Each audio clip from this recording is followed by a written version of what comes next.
Hi, everyone. So, I am going to go over gender in Spanish with you guys. Um, and gender is a little different in Spanish than it is in English. So, let's go ahead and go through this presentation. So, gender is for nouns. And so, a noun is a person, place, thing, or idea. Okay. So we should be remembering this from our English language arts classes. And then just a couple of examples of gender. Sorry, a couple of examples of each of these things. A person would be a boy or someone's name. A place would be a house. A thing would be a table. An idea. Um, and this is the one we don't really talk about. These are conceptual things. When we think of nouns, we have concrete nouns and abstract nouns. So, like a concrete noun, my tater tots from Sonic this morning. An abstract noun would be something like love or peace. They're things and ideas, but they're not things you can, like, abstract nouns are things you can't, like, touch. Okay. Or the idea of, like, I just had a thought in my head. Um, so let's look at these. Living creatures are referred to by the gender that they represent. So, two rules, real quick. When speaking about living creatures, nouns that end in O are masculine. Um, and when you're speaking about living creatures, nouns that end in A are feminine. Okay. Um, Now, as all rules, there's always exceptions, and you'll see those as you go through your Spanish lives. So, for example, el gato ends in an O. It's a cat, boy cat. Okay. La gata ends in an A, female cat. It's a girl cat. Chico ends in an O. Chico means boy, and chica um, ends in an A, and it means girl. So when you think about that restaurant called El Chico, it's just the restaurant just means boy. All right. So there is this thing called the gender trap. There is a slight possibility that you might fall into the quote gender thinking trap. Okay. This tricks you into thinking that everything associated with a male will automatically be masculine, and everything associated with a female will automatically be feminine. And this is false. Only living creatures fall under this categorization. Okay.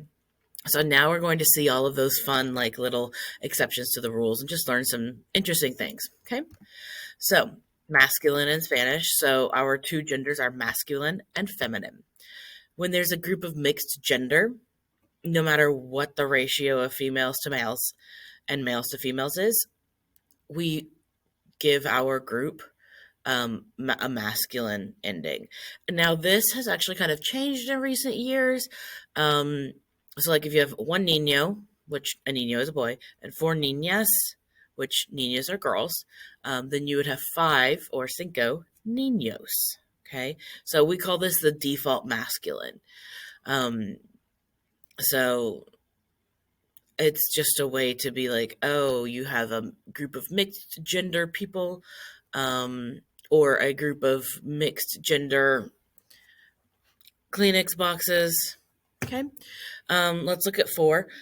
Masculine nouns that end in a consonant, which is all of the things in Spanish except for A, E, I, O, U, have a corresponding feminine form that ends in A. So you have a profesor, that would be a professor who's a guy. Professors, people who teach in college. And a profesora would be a professor who is a girl. Okay. So, for instance, when I was teaching in college, my students called me profesora. Okay. Let's look here. Um, Professions. So, some nouns that refer to professions don't change their form. This doesn't mean that the importance of gender will go away just because it doesn't change their form. If the word itself doesn't change, the article is in charge of specifying masculine or feminine. Okay, so your article adjective is how you say the, or how you say a or an or some in Spanish. Okay, so let's look at 5. It says some nouns that refer to professions have the same form for masculine and feminine, like we just said. And then the article is the only thing that changes. So you have an el piloto, even though piloto, which is your noun, ends in O, that's masculine. Okay. You have a la piloto. The la is your article adjective. It means the here, the same as el, and that's in charge of giving to you the gender of your noun. Okay. So if you have two people captaining a plane, or well, a captain and a first officer and whatnot, you might have you might have two pilotos. One might be an el piloto, and one might be a la piloto. Okay. All right. So we do have some things that are called exclusive endings, and things that are ending in these particular words, sorry, not things, words that end in these particular endings are always feminine, no matter what. Okay, so we have exposición, it ends in CION, habitación ends in CION, felicidad, which ends in DAD, solicitud, which ends in TUD, and costumbre, which ends in umbre. So those are going to all be feminine always, no matter what. So this right here, number 6, is a real rule. Okay. Now, if we look over here, we do have some words that even though they end in A, they actually don't end in A, they end in MA. And these words actually come from Greek. And so they require, pardon me, they require actually, they're masculine, not feminine. Okay. Because remember, the gender trap, if you look at these items, these are not people or distinct living creatures like cat, dog, mouse. Okay. So problema, even though it ends in A, it actually ends in MA. So it gets an L. All right. Problema, emblema, and enigma. Okay. Um, so keep those in mind in your brain. And then just a couple of other things to keep you on your toes. Um, a couple of some nouns, and this is by no means what we call an exhaustive list. Some nouns that end in A can be masculine, and some nouns that can end in O are feminine.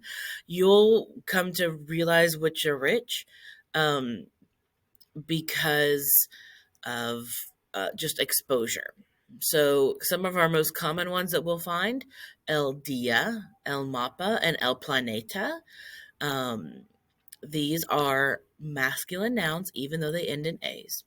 And then we do have a couple of, but like I said, these aren't the only ones ever. We have la photo. We have, because that's short for fotografia, which ends in A. La mano, which is hand, like I raise your hand, or I raise my hand, you raise your hand. And la radio, which is radio. We actually have 2 words for radio in Spanish, which is kind of interesting. One is la radio, and the other one is el radio. One of them is the physical piece of machinery, and the other one is, oh, I'm listening to the radio, like the transmissions that you hear. Very interesting things. And I think that's it.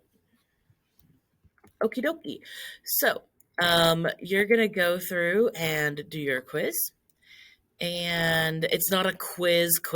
It's set up as a quiz because it auto grades for me and you. Okay. All right. Let me know if you have any questions. I love you guys. Bye.